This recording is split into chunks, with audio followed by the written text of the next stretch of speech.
সেক্ষেত্রে আপনাদের কাছে আমাদের অনুরোধ, যারা আওয়ামী লীগ করেন, বিএনপির তো আপনারা ভোট আমাদের দিবেনই, ঠিক আছে? যারা বিএনপি করেন না তো আমাদের ভোট দিবেনই। না ভোট দেওয়ার জন্য যারা কেন্দ্রে যাবেন, আপনাদেরকে যেতেই হবে আপনাদের অস্তিত্ব রক্ষার জন্য, আওয়ামী লীগ রক্ষার জন্য হইলেও আপনাদের কেন্দ্রে যেতে হবে। এখানে আরেকটা ব্যালট হবে হা এবং না। আপনারা একটু গণভোট হয়েছেন না? এটা গণভোট। গণভোট হবে হা এবং না। যদি আপনারা যারা আওয়ামী লীগ করেন, যারা অন্যান্য দল করেন, তাদের কাছে তাদের জ্ঞাতার্থে সুবিধার্থে আমি জানাচ্ছি, যদি হা জয়যুক্ত হয় কোনো ক্রমে, সারা দেশে যদি হা জয়যুক্ত করা মানে ভোটে জয়যুক্ত হয়, তাহলে এদেশের স্বাধীনতার পরে ৭২ যে একটা সংবিধান ছিল, শেখ মুজিবুর সাহেব করেছিল, ডক্টর কামালের হাতে লেখা, এই সংবিধান টোটাল ডাউমিট করে দেবো, মানে মুছে ফেলবো।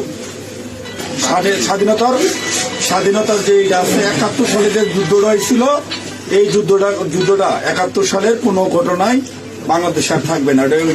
আপনার ইয়ের মধ্যে যে সংস্কার করতে চাইতেছে, যে সংস্কারের জন্য হানা বুট হইতেছে, এর মধ্যে লেখা আছে ৭১ সালকে বাদ দিয়ে ২৪-এ যে ইটা হয়েছে, গণঅভ্যুত্থানটা হয়েছে ৭১ জায়গাটা নিবে ২৪ সাল। কেন নিবে? এটা একটা কারণ আছে, জামাত ইসলামের একটা কারণ আছে। জামাত ইসলাম ৭১ সালে এদেশে স্বাধীনতা চায় না, এদেশে বাংলাদেশের স্বাধীন হোক, বাংলাদেশ স্বাধীন হোক, জামাত ইসলাম কিন্তু এটা চাই নাই। যারা আওয়ামী লীগ করেন তারা একটু খেয়াল দিয়ে শোনেন, খেয়াল করে শোনেন।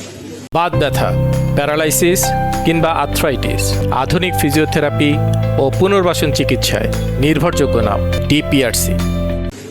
যদি হা জয়যুক্ত হয় তাহলে আওয়ামী লীগ কিন্তু এখন মানে কি জানি প্রজ্ঞাপনের মাধ্যমে আপনার স্থগিত হয়েছে, আওয়ামী লীগ নির্বাচনে অংশগ্রহণ করতে পারবে না। যদি হা জয়যুক্ত হয় তাহলে আওয়ামী লীগ একবারে আর কোনো মিটিং টিটিং হবে না, মিটিং টিটিং সংসদে কোথাও উঠবে না। ওই হার মধ্যে এই লেখা আছে আওয়ামী লীগ নিষিদ্ধ। এই যে ২৪ সালে গণহত্যার জন্য আওয়ামী লীগ কিন্তু নিষিদ্ধ হয়ে যাবে আপনাদের ভোটেই। যদি হাতে ভোট দেন, হাতে ভোট দিলে আপনার ১৬ ডিসেম্বর থাকবে না, ২৬শে মার্চ থাকবে না, আপনার ৭১ সালে যে যুদ্ধ করতে মা বোনেরা ইজ্জত দিচ্ছে, ৩০ লক্ষ মা বোনের ইজ্জত দিচ্ছে, এটা থাকবে না। অর্থাৎ আপনারা যারা আওয়ামী লীগ করেন, দয়া করে আপনারা না ভোটের জন্য হলো আওয়ামী লীগের হতো। আমরা আসলে বিএনপির হয়তো সুতারপন্থী রাজনৈতিক দল, আমরা বিএনপি চাচ্ছি সকল দল মিলে একটা দেশে নির্বাচন হোক, সকল এবার না হোক, সামনে যেন সকল দল একটা নির্বাচন অংশগ্রহণ, ৫ বছর পরে যেন সকল দল নির্বাচন অংশগ্রহণ করতে পারে। আপনারা আপনাদের যারা আওয়ামী লীগ করেন, আপনাদের দল রক্ষা করার জন্য আপনাদের কেন্দ্রে যাইতে হবে, ঠিক আছে? আপনাদের কেন্দ্রে যাইতে হবে, আপনাদের দল রক্ষা করার জন্য, না ভোট দেওয়ার জন্য, সার্বভৌমত্ব দেশ রক্ষা করার জন্য। ৭১কে ফিরিয়ে, মানে ৭১ যেভাবে আছে স্বাধীনতা যুদ্ধের ইতিহাস আছে, এই ইতিহাসটা রক্ষার জন্য হইলেও যারা না ভোট দিবেন, যারা আওয়ামী লীগ করেন, আপনাদের কেন্দ্রে অবশ্যই যাইতে হবে।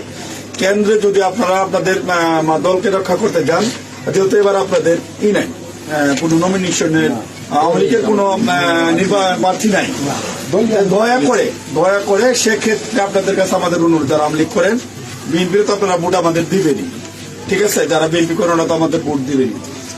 না ভোট দেওয়ার জন্য যারা কেন্দ্রে যাবেন, আপনাদেরকে যেতেই হবে আপনাদের অস্তিত্ব রক্ষার জন্য, আওয়ামী লীগ রক্ষার জন্য হইলেও আপনাদের কেন্দ্রে যেতে হবে।